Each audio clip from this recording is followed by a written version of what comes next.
morning mga ka-Jules TV. So tayo ay mag-uuling na naman sa susunod na mga buwan na. Kasi tayo ay nag-iipon ng lulutuin natin muli. Kaya tayo ay nagtatagtag ng kahoy na maliliit. At salamat sa mga sumusubaybay at nanonood sa ating video. Sana madagdagan pa ang views ng ating video. Naka 19 views na tayo. At ito naman yung unang uling natin. At atin ng bebenta. Dahil may sa atin. Kaso lang tayo ay nadismaya dahil nakahanap tayo ng buyer na bugos. Kaya kinamagaan yan ay pumunta kami dito sa bundok ulit at nagtanim kami ng punong kahoy at papalitan natin. So ito naman ang view. Ito yung makulit kong anak, gusto niya daw magtanim, kaya yan pinasubok ko sa kanya.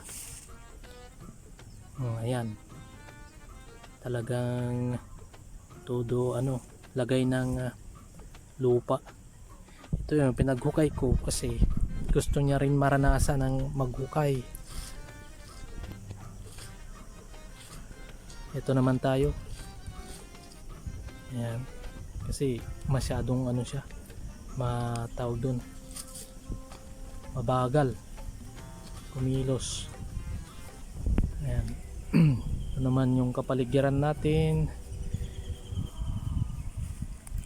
At ito, pinagpatuloy niya ang kanyang paghuhukay doon kanina.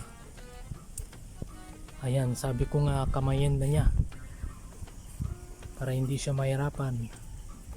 At ito, kanya nang tinatabunan. Sabi niya sa akin ay para meron daw kaming tawag dito, ebidensya na tanim namin ang mga yan, dahil lahat ay gustong angkinin ang mga tanim namin.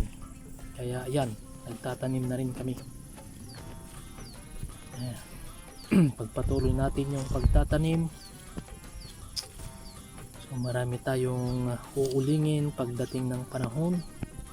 After 10 years pa yan.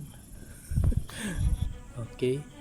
At ito naman ang kapaligiran. Talagang malapit lang sa bundok mga ka-Jules TV. Ayan, at maraming salamat sa suporta. At tayo ay nakauwi na, kaya syempre tayo pa rin na magluluto dahil nga may trabaho ang ating kasama at siya ay nasa Sun Life, kaya hanggang alas 7 pa siya. At ito yung uling natin. Ito naman, nagano tayo rito, sama natin itong bulilit na yan. At tayo ay maglalagay ng apakan ng paa para kung sakaling uulan ay meron tayong apakan. Lalagay natin dyan sa may pilapil. Yan. So tumbling muna yan, higa-higa muna habang basa pa ang lupa. At eto, makulimlim na naman ang panahon dahil siguradong babagsak ang ulan mamaya. At ito, param-param pa itong bulilit na ito. Makulit yan dahil siya ang kumulit sa akin, kaya pinagpatuloy namin yan. Ito, kanyang bubunutin ang kubon. Ayan, bait na bata yan. Todo suporta sa akin ng batang ito. Ayan, kahit sinong tao sumusuporta yan.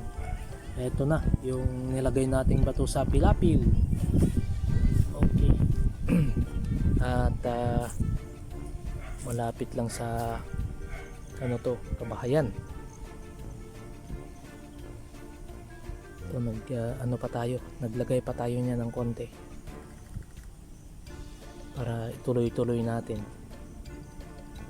yung paglalagay ng bato yun sa pilapil. Alright, so medyo matrabaho kasi ito. Ito naman si Bulilit ay gusto niya doon sa hindi doon sa pilapil ang gusto niya yung shortcut. Kaya dyan siya naglalagay ng bato. Kaya lang na-review ko siya. Ayan, dahil sa pagod siya, so magme-merienda daw muna. Ayan, naawa naman yung may bahay, kaya binilhan niya siya ng merienda ngayon. Kaya magme-merienda siya. Kaya lahat gusto niyang kainin. Ayan, biskwit. Tayo naman ngayon ay magluluto ng tinapa. Ayan, ito ay panggabi na natin to, pang dinner na natin kasi malapit ng gabi. Yan, nalagyan na natin ng mantika, kunting taste na lang, lalagay na natin yung tinapa. Ayan, para naman na mailuto na natin. Tatanggalin pa natin yan sa kanyang lalagyan. Ayan, 4 na piraso, malalaki din. Ganyan ang pagluluto niyan. Hintayin na lang muna natin. Ayan, kumulo na. Yan, so ilagay na natin, kaya hintayin na lang natin na maluto itong tinapa natin. Ayan, masarap yan tuwing tag-ulan, lalong lalo na kapag may saog na kamatis. Yan ay pa sa bagoong, ganyan, sarap na ulam yan. At ito na nga, sunog na yung kanyang buntot. Ayan, kaya ang pagluto natin dyan ay yung uling na inuuling natin.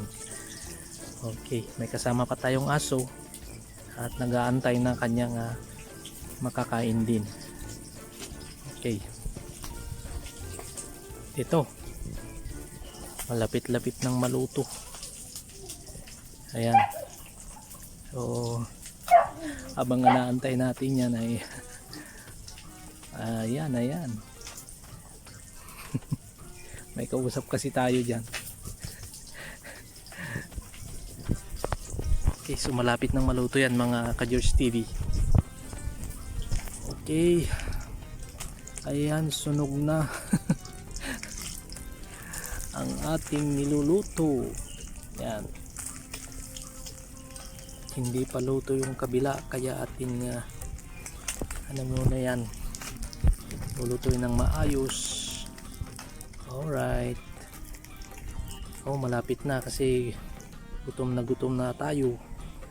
At ito, nagpakulo pa tayo ng tubig dyan para doon sa isang noodles na ibinigay ng kanyang lolo, kasi nagugutom daw siya. Sabi niya wala siyang pang merienda, kaya binigyan siya ng noodles. Ngayon ay nakahain na tayo at kumakain na. Ayan, gutom na gutom si Liit. Alright, talaga naman nag-hi pa, kumusta daw kayo? Okay, so pinagpatuloy natin ng bandang umaga, ay hapon na pala yan. Okay, bandang hapon tayo ay itong pinagpulingan natin ay atin ng tatabunan ng lupa. Kasi yan, kung nagugustuhan mo ang ganitong video, please like, share, comment, and don't forget to subscribe. Maraming salamat mga ka-George TV. Pagtatamnan kasi ito ng mais, kaya mani I should say.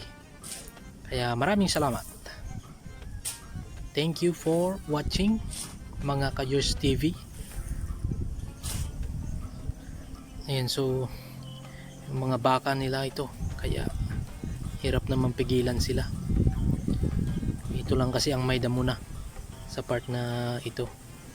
Ayan, maraming salamat. Ako'y magpapaalam na mga ka-George TV. Please subscribe. Maraming salamat. Thank you very much.